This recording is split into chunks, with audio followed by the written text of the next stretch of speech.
Hi children, how are you all? Please welcome back to our second session. We have already completed the first session from the lesson 8th class, 5th unit, Education and Career. So you must remember the points very well. Now let's go on with the second session. So before we go back to the second session, let's have a recap of the first one. So you must have many times seen this recap, the word recap, when you are watching TV serials.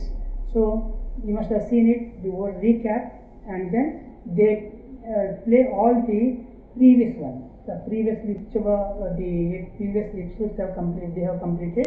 They must have been showing you the bits of all the previous episodes, so that you could connect it to the present episode. So similarly, today also, before you go to the new session, new points, let us recap the old ones. So before we go into the lesson, I would like to tell you the meaning of the word recap. You must have seen it many times, but recap is a short form of recapitulation, which means summarizing something that has been completed before starting its continuation. So for example, let's suppose we have completed a lesson previously. So, and then it has got a continuation further. So we have to see the previous point, and then we can take up the next one. And so that is the recapitulation. So here recapitulation can be used both as a noun and also as the verb. So when I say let's have a recap, an abridged form of recapitulation, an abridged form, let's have a recap. When I say, it is the noun form. And if I say let us recap the previous session, it is the verb form. So one is verb form and another one is the noun form. So we will go on. So recapitulate means to see the previous points once again. Now let's see the previous session points once again. So in the previous session we have seen that our current lesson is an interview. It's a journal which is an interview. So I told you an interview is something like a dialogue. It is between two people. So the interviewer asks for the information and interviewee gives the information. So here what we see is here many interviews you must have seen even on the TVs. So you must have seen Ali asking inviting the number of actors, directors, or even the dancers or dance directors and so on. He keeps asking them questions and they answer his questions. So here, why do we ask questions? We ask questions so that we know something from those people, and that is not only that. We ask from the people, usually the great people, in order to know their achievements, either the business people or film heroes or heroines or the directors of the movies, and so on and so forth. Whoever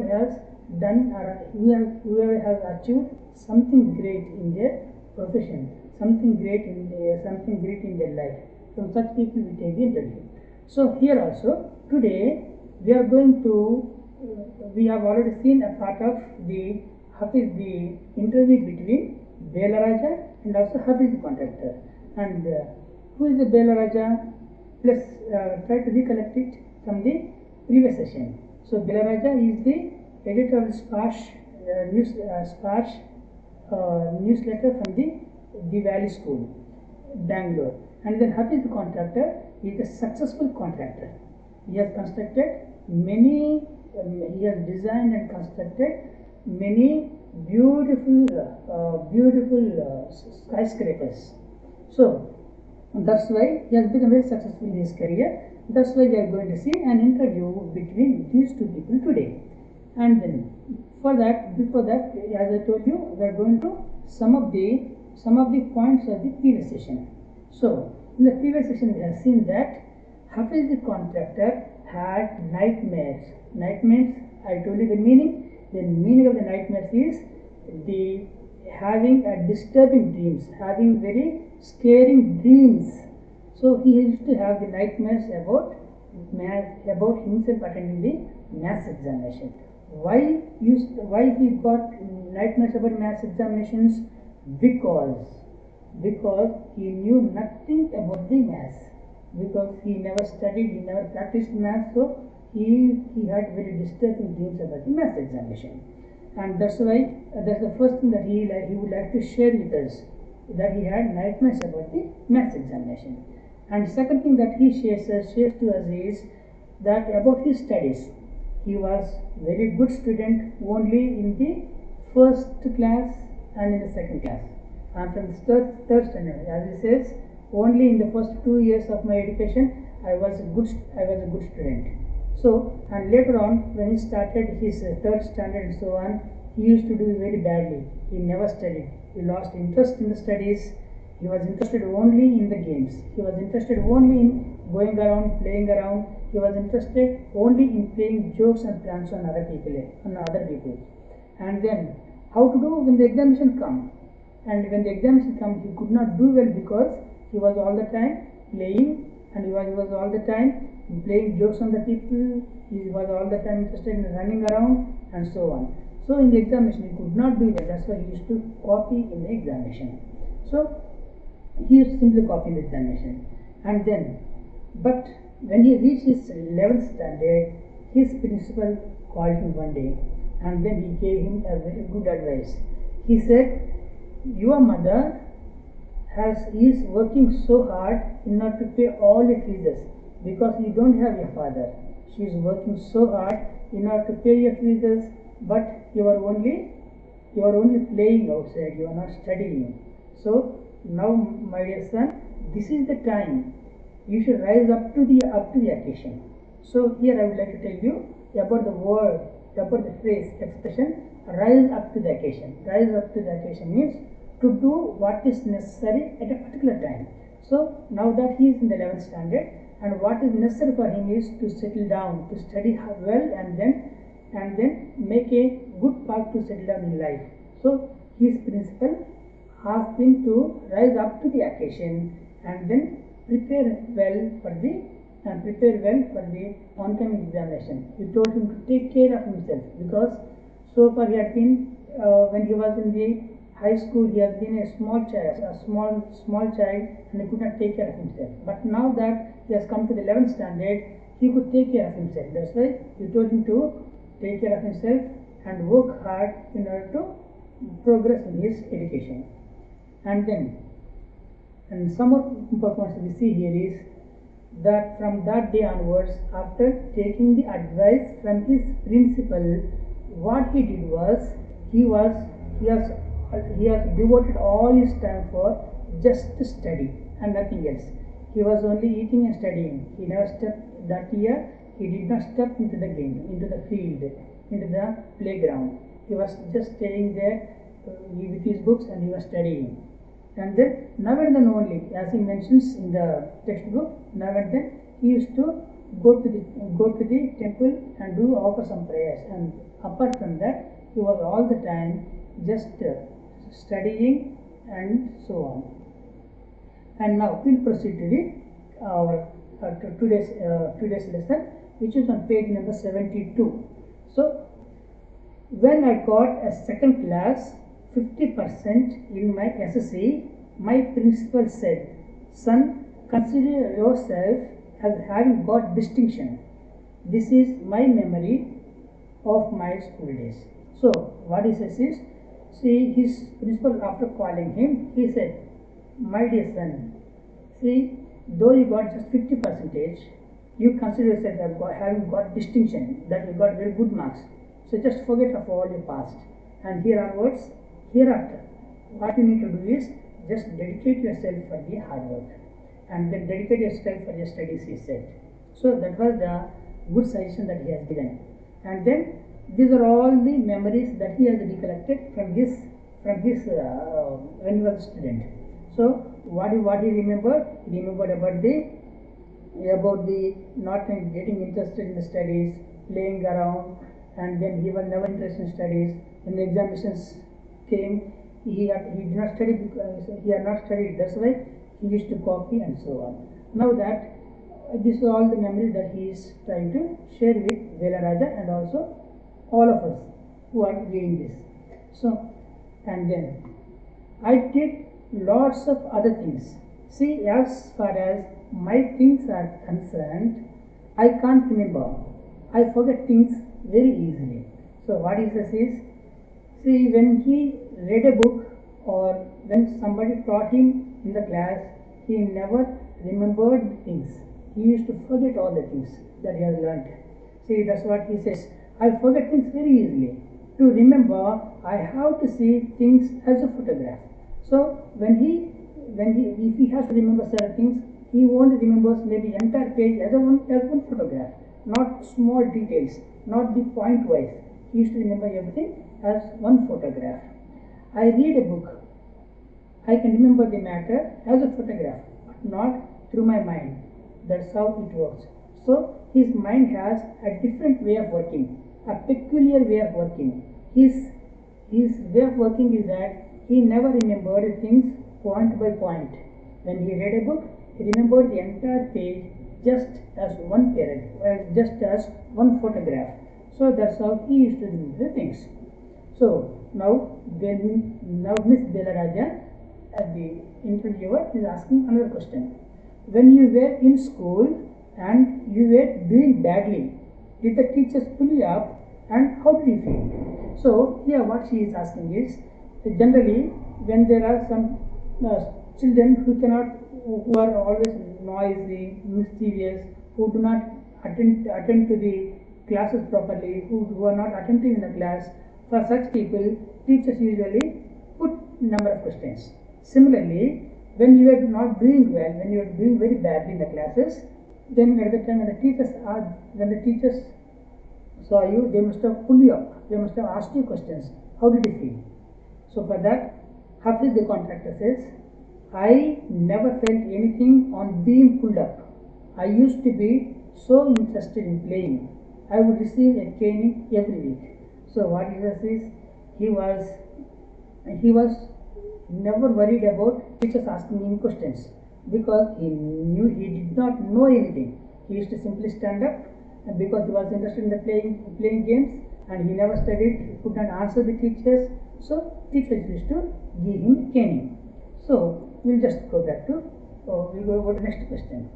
When you knew that you had incurred the wrath of your teacher by not doing your homework or by behaving badly, when you knew you would get caning, what was the state of mind?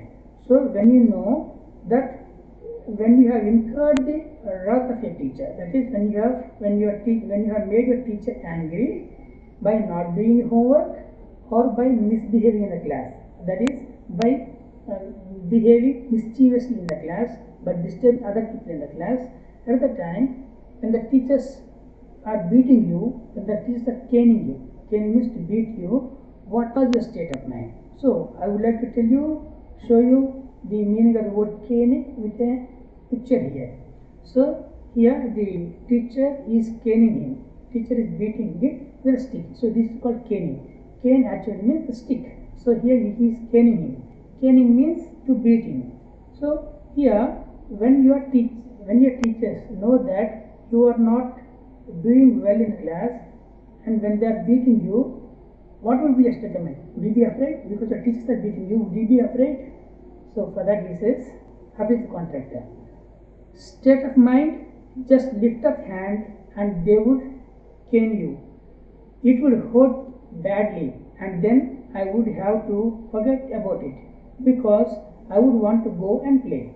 So what he says is, I don't have any state of mind. I used to just pick it up and because I do not know anything, I just raise my hand, they would beat me, it would pain very badly, but immediately I would forget about it and then again immediately I forget about it, I go into the playground and I start playing.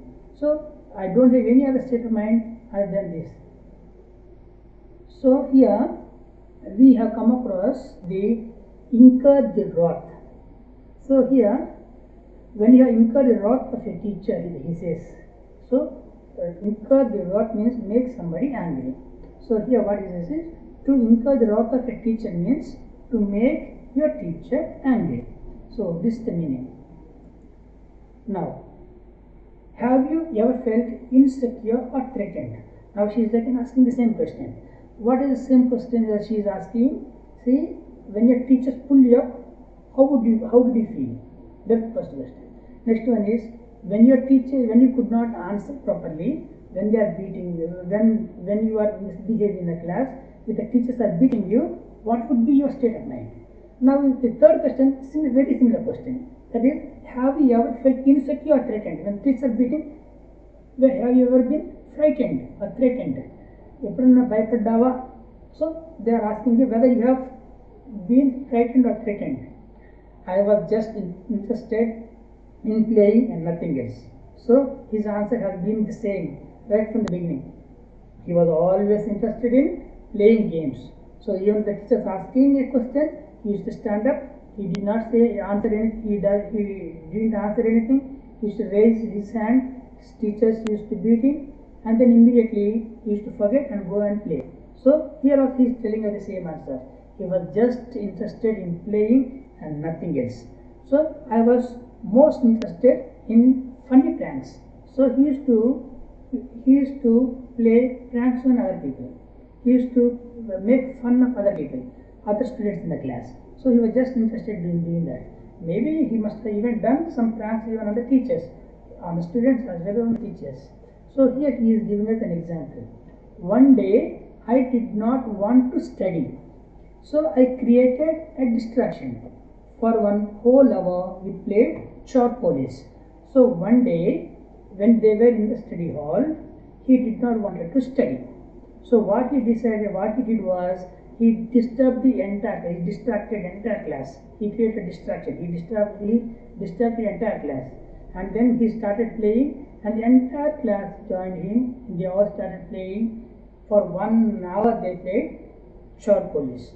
So for entire hour they played short police. This is how he used to engage his time.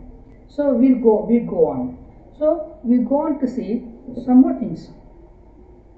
We go on to see some more things, how he behaved when he was a young student. Every Saturday we were allowed to go into town to see a movie. So what I would do was have no lunch and collect money from 40 to 50 students and run and buy tickets. On my way back, I would eat to my heart's content. So they were staying in a hostel, and then every Saturday they used to allow them for outing. Outing in the sense, they can go out and they can watch a movie, and they can come in the evening, maybe for the bedtime they used to come back. At that time what he used to do is, he used to maintain a gang, and either with the help of gang or he himself used to call the other students. Nearly from 40 to 50 students he used to collect the money, and then he used to run to the theatre and buy the tickets, and after buying the tickets they used to watch a movie, enjoy it thoroughly, and then while on his way back, as we know that he did not take lunch on Saturday. That's why he used to, while coming back, he used to have a good dinner in one of the hotels and come back to the hostel. This is how he engaged his time when he was in his school.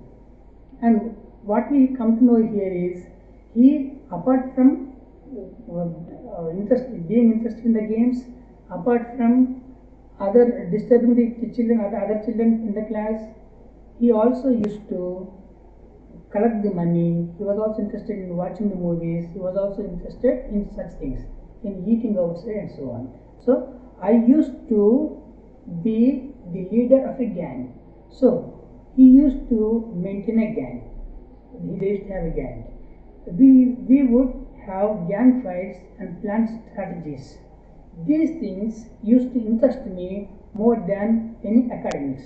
So what he says is, he used to maintain the gangs, and then as he maintains the gang, maybe there are other gangs, and he used to plan on how to beat other people, and so on. So on maintaining the gangs, on going and eating outside, and watching the movies, on collecting the money, on playing games, and this used to be his schedule. And so he was interested in the games and all the things, but not in the academics. And then that's why the students used to book my textbooks for the following year. So they used to take his books for the following year. His young students, that is those who were 1 year younger than him, they used to ask him for his books, because he never opened his books. He was always interested, as we said, in the other things other than the academics. That's why he never opened the books. Okay, because his books were brand new. I probably opened them one day before examinations. I probably, he says, even that he is expressing his doubt. Maybe I opened them at least one day before the examinations, or I did not even open. So that's what he is telling us. So now let me sum up the points that we have learnt today in the today's session and in the previous session. So Hafiz, now in order to know, we let's sum up the Hafiz's study profile and how he used to study. So we know that he was a good student only in the first and second standards, and from his third standard he lost interest in his studies, and then he was interested, and we know that he was just interested in the games, and he was not at all interested in any other thing. And then next thing that we come to know here is, he was interested in the games, he was interested in the playing jokes, and he was interested playing pranks. And then he was asked by his teacher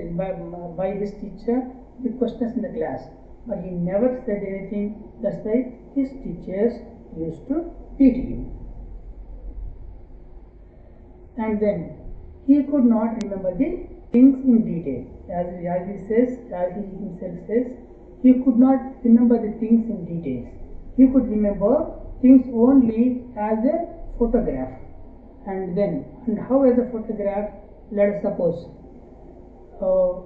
when a teacher teaches, if they teach point by point, even when you study, he remember point by point. But he never did like that. When he remembered, or when he read something, he just remembered everything just as every entire page just as one photograph, and he did not remember it by details.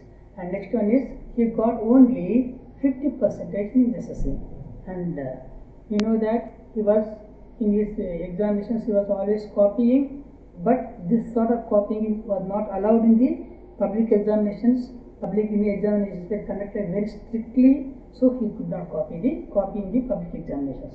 That's why he got just 50% of marks in his public examinations, and so because he could not copy in the examinations. And then he got nightmares and about his mathematics, even when he entered his profession. After many years of his studies, we see that he was experiencing the nightmares. He was still getting the nightmares. So this is all about the study profile. Okay. So children, we will wind up this session with this. Thank you children, and we will meet again in the next session, in the third session. We will continue. So before we wind up, I would like to suggest you to go through your books once again, read through your textbook, and then underline the important expressions I have told you, and try to read with meaningfully, and then take down the important points, and try to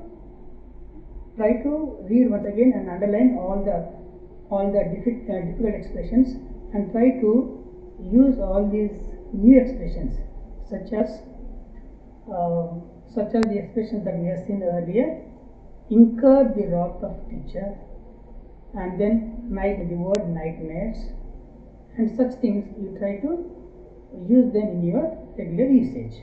Okay. We will meet in the next session. Thank you very much, children.